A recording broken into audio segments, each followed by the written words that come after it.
Buongiorno, le principali notizie. A Messina svolta nelle indagini sulla morte del pensionato strangolato con un tubo di gomma, fermato il vicino di casa con l'accusa di omicidio, indagata un'altra persona. I due avrebbero simulato il suicidio. La rissa di Sferracavallo, i residenti puntano il dito anche contro la chiesa. Mentre scappavamo, cercavamo rifugio, ci ha chiuso le porte. La replica del parroco: era un momento di grande caos, ci sono già indagati. Mio figlio è molto scosso, ma dovrà tornare alla normalità. Il padre del giovane rapito a Vittoria è ritrovato in meno di 24 ore, conferma: nella mia azienda mai nessun problema. Travolto da un muletto a Messina, muore elettricista di 61 anni, la Sicilia è tra le regioni con il dato più alto di infortuni. Novità all'ASP di Catania: con le corsie preferenziali per alcune ricette i cittadini potranno accedere più rapidamente alle prestazioni sanitarie. Iniziative per Gaza: il presidente del Trapani, Shark Antonini, contrario alla trasferta in Israele della sua squadra per la Champions Basket. Calcio: finisce 0-0 il big match al Barbera tra Palermo e Venezia, poche occasioni da gol e rosanero per gran parte del match sottotono e in sofferenza. L'attenzione del Catania già al derby col Siracusa, la sfida domenica in diretta in chiaro su Telecolor a partire dalle 13:30 per tutti i tifosi siciliani.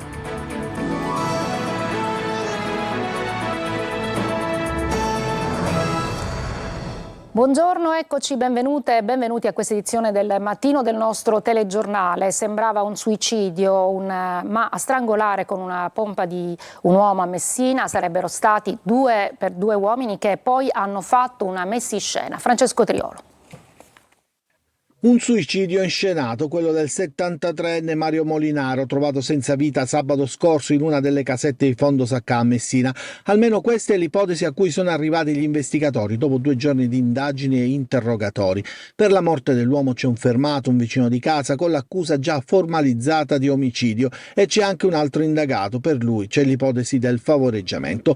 Il 73enne è stato trovato morto a quanto pare con una pompa in gomma avvolta più volte intorno al collo, e i sopralluoghi della polizia scientifica hanno fornito un quadro che alla PM Giorgia Spiri è parso sufficiente per delineare le responsabilità di 2 vicini di casa di Molinaro, entrambi iscritti nel registro degli indagati. Si tratta del 63enne catanese Maurizio Gravagna, l'uomo che nella giornata di sabato è stato sottoposto a un lungo interrogatorio in questura, e un altro indagato, il 76enne catanese Mario Refice, per favoreggiamento, ma per quest'ultimo però non è stato emesso al momento un provvedimento di fermo. Saranno le prossime ore ed ulteriori indagini ed interrogatori a chiarire il movente dell'omicidio, forse un giro di piccoli prestiti tra i residenti, ipotizzano gli inquirenti.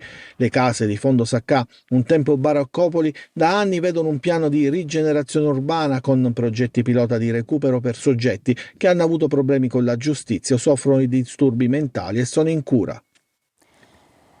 Torniamo ad occuparci della violenta rissa di Sferracavallo. Siamo a Palermo, i residenti puntano il dito anche contro la chiesa. Mentre scappavamo e cercavamo rifugio, ci ha chiuso le porte, dicono, replica il parroco, dice che c'è stato momenti di grande tensione, e intanto arrivano anche le prime segnalazioni alle forze dell'ordine.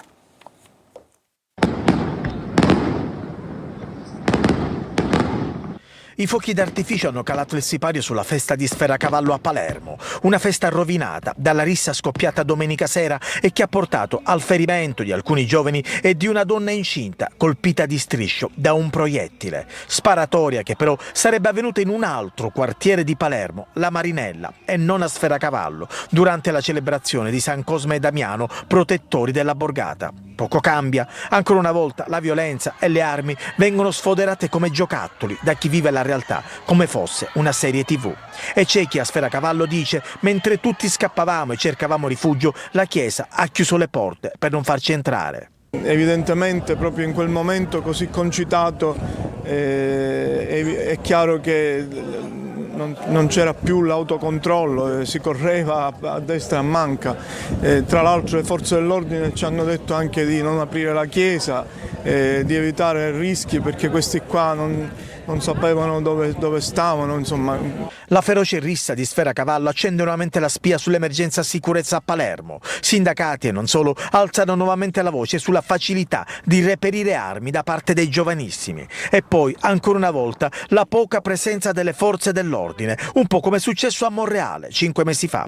Perché in una festa con oltre 10.000 persone, nonostante le svariate richieste di associazioni residenti, c'erano pochissimi poliziotti presenti? La polizia di Siracusa ha arrestato un 46enne per detenzione di una mitragliatrice Scorpion e di una pistola modificata durante una perquisizione domiciliare. Gli agenti hanno trovato e sequestrato le 2 armi, 2 silenziatori e munizioni all'interno di una nicchia ricavata nel muro dell'immobile che si trova nella zona balneare di Siracusa. In casa l'uomo nascondeva anche un modesto quantitativo di marijuana. Un nubifragio con pioggia e grandine durato 15 minuti che si è abbattuto nelle prime ore del mattino a Sciacca, siamo nell'Agrigentino. Il sindaco Fabio Termine ha deciso di firmare un'ordinanza di chiusura delle scuole per ragioni di sicurezza. Condizioni meteo non previste nel bollettino di ieri con tanta violenza, ha precisato il capo appunto dell'amministrazione. E i finanzieri del Comando Provinciale di Palermo, nel corso dell'attività di controllo del territorio, hanno sequestrato un'estesa piantagione composta da circa 1.600 piante di marijuana in un fondo a Partinico per un peso di 4 tonnellate. Sotto sequestro anche 70 kg di cannabis già pronti per essere immessi sul mercato. La sostanza ricavata e messa appunto nella vendita avrebbe fruttato profitti per circa 3 milioni di euro e arrestato chi gestiva, l'uomo appunto che gestiva la piantagione. Mio figlio è molto scosso ma dovrà tornare alla normalità, sono le parole del padre del giovane rapito a Vittoria, ritrovato in meno di 24 ore. L'imprenditore conferma: nella mia azienda mai nessun problema. Desiree Ferlito. Una famiglia che prova a tornare alla normalità, quella coinvolta in un rapimento che ha scioccato per 24 ore Vittoria, la Sicilia, l'Italia intera. Trapela questo dalle parole del padre del 17enne sequestrato da 4 uomini incappucciati la sera di giovedì scorso. Le notizie, l'ansia e poi il ritrovamento, prima ancora del vai attento delle ipotesi. L'imprenditore conferma che nella sua azienda non ci sono mai stati problemi né contrasti, mai nessun segnale d'allarme che lasciasse presagire un gesto così forte. Il giovane nei prossimi giorni sarà risentito dagli inquirenti. Noi attendiamo che ci convochino, ma non conosciamo ancora la data, spiega il padre. Ovviamente saremo disponibili per tutto ciò che è necessario, confidiamo nel lavoro di polizia e magistrati. L'attenzione della famiglia adesso è stretta a tutela della serenità del ragazzo. Sta bene per fortuna, è qui con me in azienda, ci ha detto il padre di Gaetano, raggiunto telefonicamente. Nei prossimi giorni, aggiunge, appena se la sentirà Gaetano tornerà a scuola, è necessario che riprenda la sua vita. Questa esperienza è stata durissima, ma è un ragazzo forte e noi siamo una famiglia molto unita, conclude il papà del 17enne. Una vicenda con molti punti oscuri su cui prosegue incessante il lavoro degli inquirenti. Travolto da un muletto a Messina muore elettricista di 61 anni e la Sicilia tra le regioni con più alto numero di infortuni. Sentiamo Adelaide Barbagallo. L'impianto è chiuso, di colpo l'intera area è piombata in un silenzio spettrale. La tragedia è avvenuta qui a Messina, frazione Larderia. A perdere la vita Raimondo Mamone, un elettricista di 61 anni, mentre stava facendo alcuni lavori di ammodernamento in questa azienda che si occupa di smaltimento di rifiuti.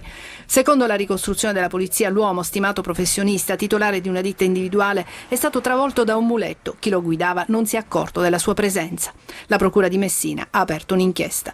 Quando in uno stesso cantiere ci sono più ditte impegnate, la legge prevede che venga stilato un documento di valutazione rischi. Anche l'esistenza o meno di questa attestazione verrà valutata dagli inquirenti. Gli incidenti sul lavoro sono un dramma, una piaga con numeri altissimi in Sicilia, difficile da debellare. In appena 7 mesi, da gennaio a luglio, oltre 15.000 gli infortuni con persone ferite più o meno gravemente. In testa alla triste classifica Catania con oltre 4.000 infortuni e Palermo con oltre 3.000. Gli incidenti mortali sono 51, che adesso salgono a 52. Solamente a Palermo 13, a Catania 12, seguita da Siracusa, Messina, Agrigento, Caltanissetta, Ragusa, Trapani. Ma quali motivi che fanno registrare in Sicilia numeri così alti? Lo abbiamo chiesto al segretario generale della CGIL. Noi siamo in presenza di un mercato del lavoro molto fragile e in cui vi è una forte correlazione tra lavoro precario e infortuni. E poi abbiamo una carenza di ispettori sul lavoro, ormai sono rimasti poco più di 70 ispettori sul lavoro rispetto ai 400 che sono previsti in organico. Altro grande problema, dice il sindacato, è l'eccessivo ricorso al subappalto, alle esternalizzazioni e agli affidamenti. Via libera in fretta e furia alla riforma dell'informazione in Sicilia. L'ARS salva 100 milioni di euro del PNRR per l'Italia, ma incappa nello scontro con gli enti di formazione che si sentono traditi. Manlio Viola. 100 milioni di euro di finanziamenti destinati alla formazione professionale dal PNRR sono salvi. La regione siciliana ha approvato sul filo di lana la riforma necessaria per accedere alle risorse. I termini sarebbero scaduti a mezzanotte di ieri. Con una vera e propria corsa contro il tempo, la legge proposta dall'assessore Turano è stata approvata nella mattinata in commissione, incardinata subito in aula e approvata ieri sera a Sala d'Ercole dopo una seduta durata circa 3 ore, non senza tensioni. Critiche dalle opposizioni che in aula si sono astenute per evitare la perdita dei fondi, ma che sottolineano l'approssimazione con la quale opera il governo, che sapeva da mesi della scadenza ma si è presentato con una legge scritta di corsa e approvata in zona Cesarini. Il via libera dell'ARS è avvenuto con 32 voti favorevoli e 22 astenuti. Si tratta di una leggina semplice che introduce modifiche alla norma approvata nel 2019, la legge 23, e prevede adesso che il sistema formativo regionale sia orientato a promuovere l'introduzione di sistemi premiali e meccanismi volti a incoraggiare un maggior coinvolgimento dei privati. Una semplice manifestazione di intenti rispetto alla quale però scoppia la bufera fra gli enti della formazione professionale, secondo i quali la norma, scritta in fretta e furia e senza confronto, di fatto non cita mai gli enti e non riconosce loro alcun ruolo operativo o istituzionale, una grave omissione che equivale a cancellare con un tratto di penna l'intera architettura del sistema formativo siciliano. Per l'assessore Mimmo Turano però le preoccupazioni degli enti sono eccessive e la riforma è analoga a quella di tutte le altre regioni. Novità all'ASP di Catania con le corsie preferenziali per alcuni tipi di ricette. Sentiamo Simona Mazzone. Con il mese di ottobre arriva una novità in tema di sanità. I cittadini con ricette a priorità urgente e breve potranno accedere più rapidamente alle prestazioni sanitarie grazie a un nuovo modello organizzativo aziendale. L'ASP di Catania ha infatti attivato percorsi preferenziali per snellire le liste di attesa, entro 3 giorni per le urgenze ed entro 10 per le prestazioni brevi. Per le urgenze i cittadini potranno continuare a rivolgersi direttamente agli ambulatori attraverso un percorso preferenziale definito fast track. Sarà possibile contattare anche il numero verde del CUP, il centro unico di prenotazione.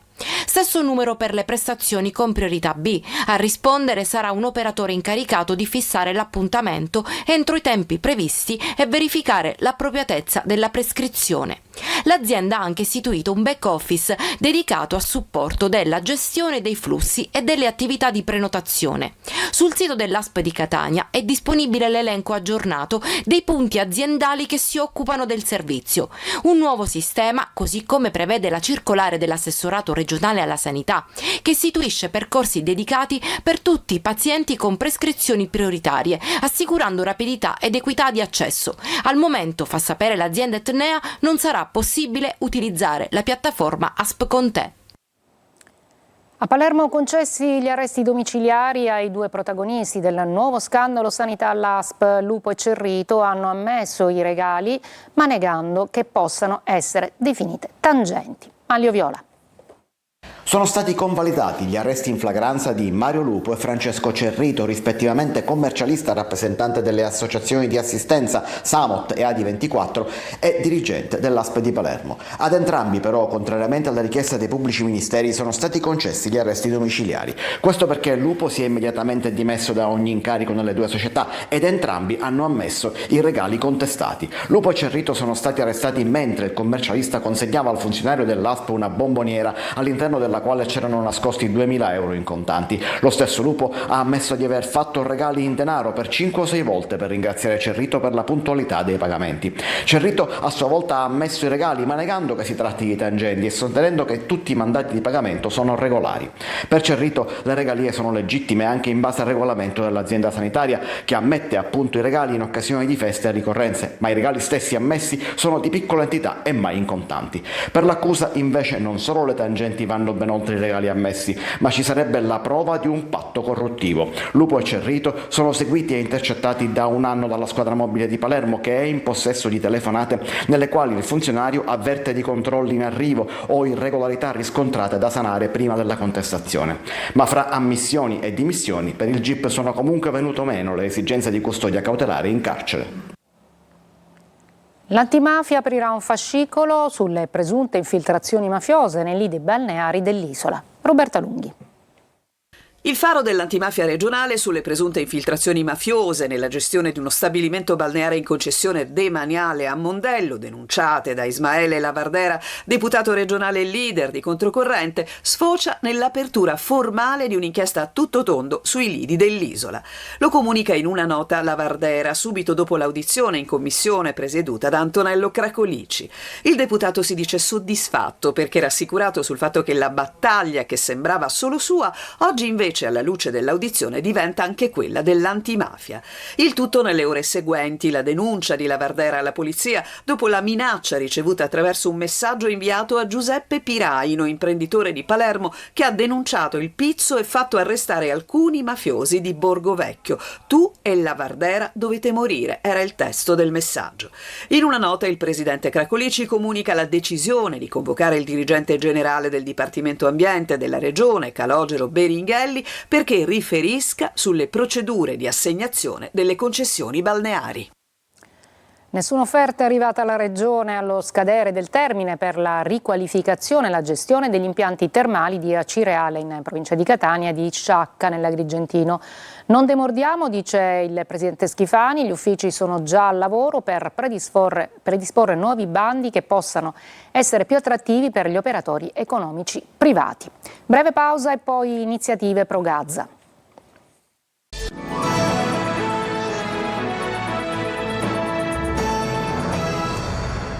Il presidente di Trapani Shark, Antonini, non vuole che la sua squadra vada a giocare la sfida di Champions di basket con una rivale in Israele. Sentiamo Franco Cammarasana. Credo che quanto stia succedendo a Gaza non abbia precedenti e noi da sportivi non possiamo incontrare le squadre israeliane.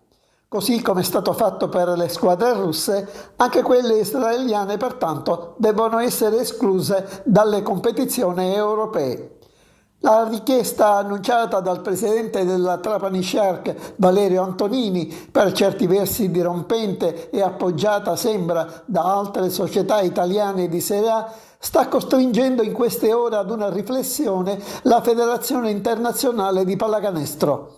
Se dovesse essere accolta, verrebbero ad essere modificati i calendari già definiti di Eurolega e Basketball Champions League.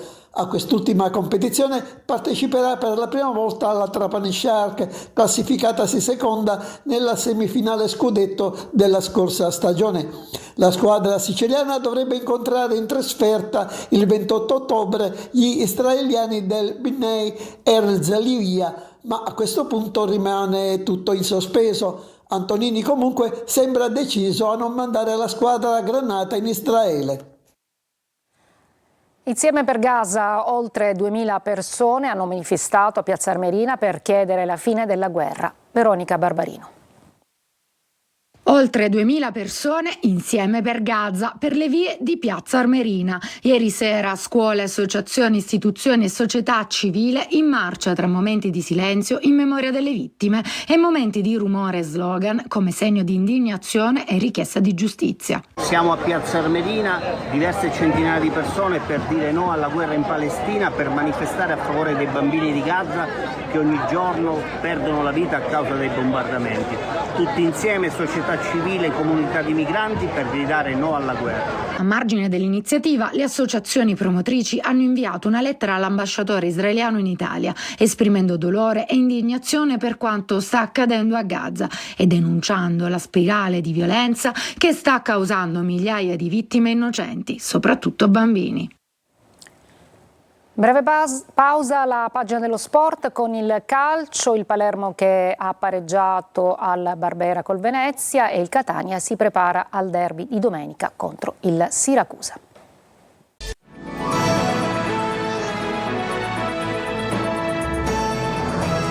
Eccoci al calcio, finisce 0-0 il big match al Barbera tra Palermo e Venezia, poche occasioni da gol, rosanero per gran parte del match, sottotono in sofferenza. Rosanero che adesso scivolano anche al terzo posto. Marco Gullà. 0-0 e al Palermo è andata anche bene. Al Barbera finisce in parità il big match contro il Venezia, che però ha dimostrato di avere più elettricità rispetto ai rosanero afflosciati e senza idee. I lagunari non sono riusciti a far lievitare il gioco in gol, soprattutto nella ripresa, quando il Palermo è totalmente uscito di scena concedendo il palcoscenico alla squadra di Stroppa. Poi Giampalo, il grande ex, non ha praticamente mai avuto un'occasione, isolato e senza supporto da parte dei compagni. E dire che la prima vera occasione del match la firma Segre, con questa bella conclusione che però viene intuita da Stankovic. Sembra il preludio ad una serata di stelle e gol, ma non è così. Il Palermo inizia a stentare, il Venezia invece spinge sull'acceleratore fino a dominare la scena e a tenere al guinzaglio il Palermo. I ritmi non sono altissimi, le due squadre provano a trovare il corridoio giusto, ma le due difese non corrono rischi. Ripresa, Palermo che appare stanco e contratto, la banda di Stroppa ha in mano la bacchetta e dirige il concerto. I cambi, Leduaron e Gomez dentro, non fanno svoltare i siciliani. Il Venezia non sbaglia una palla e tesse gioco. La squadra veneta ci prova diverse volte, ma non riesce a partorire occasioni nitide. Il Palermo regge come può, anche dinanzi agli attacchi di due funamboli come Busio e Yeboah. Ceccaroni nel finale viene espulso per doppio giallo. Il Palermo ringrazia il cronometro e può sorridere per un pari che quantomeno permette di mantenere l'imbattibilità in campionato e far fare un altro passo in avanti in classifica. Da registrare però una netta flessione nelle ultime due partite. Il Palermo probabilmente sta pagando anche l'assenza di un giocatore fondamentale come Ranocchia, perno del centrocampo. Il Catania pensa già al derby con il Siracusa e intanto la redazione di Telecolor sta preparando la prossima grande produzione, la partita di domenica in diretta, in chiaro e gratuita per tutti i tifosi siciliani. Francesco Triolo. Una boccata d'ossigeno prima di ripartire. Il Catania riposa, lo fa oggi dopo essersi allenato ieri a Bari prima di rientrare dalla trasferta in Cerignola. 24 ore di stop per riprendere fiato ed energie, anche mentali. Lo staff medico e quello tecnico contano di recuperare pienamente Donnarumma. C'è il derby contro il Siracusa all'orizzonte e poi Giuliano fuori casa, le due gare interne contro Benevento e Salernitana. Qui si dovrebbe decidere in buona parte il destino del Catania, impegnato nella rincorsa verso la testa della classifica. Insomma, buona parte del prossimo cammino dei rossazzurri si decide proprio in queste settimane. L'obiettivo è quello di avvicinarsi in alto ed impedire che possano fuggire sia Salernitana che Benevento. Così anche la spinta del Massimino diventa fondamentale. Un'attesa che cresce anche in vista di domenica. La prevendita è partita ieri pomeriggio ed è già a buon ritmo ed è partita anche la preparazione di Telecolor in vista del derby, che è sempre una partita speciale e quindi merita uno speciale. La nostra emittente esclusivista TV del Catania, aggiudicataria del pacchetto dirette differite e sintesi, ha deciso di regalare a tutti i tifosi etnei un'altra grande produzione, la diretta in chiaro, gratuita, della sfida con il Siracusa, in programma domenica alle 14:30. La redazione sportiva proporrà una versione maxi di diretta stadio, 4 ore di trasmissione a partire dalle 13:30 con la presentazione della partita, le formazioni ufficiali e le voci dei protagonisti. Poco prima del calcio d'inizio, il racconto live dei 90 minuti con l'analisi dei casi arbitrali e le interviste flash a fine primo tempo e al triplice fischio. E infine un ricco post gara con risultati, classifiche e le interviste in anteprima ad allenatori e giocatori. È tutto, la prossima edizione alle 14. Grazie per l'ascolto e buona giornata.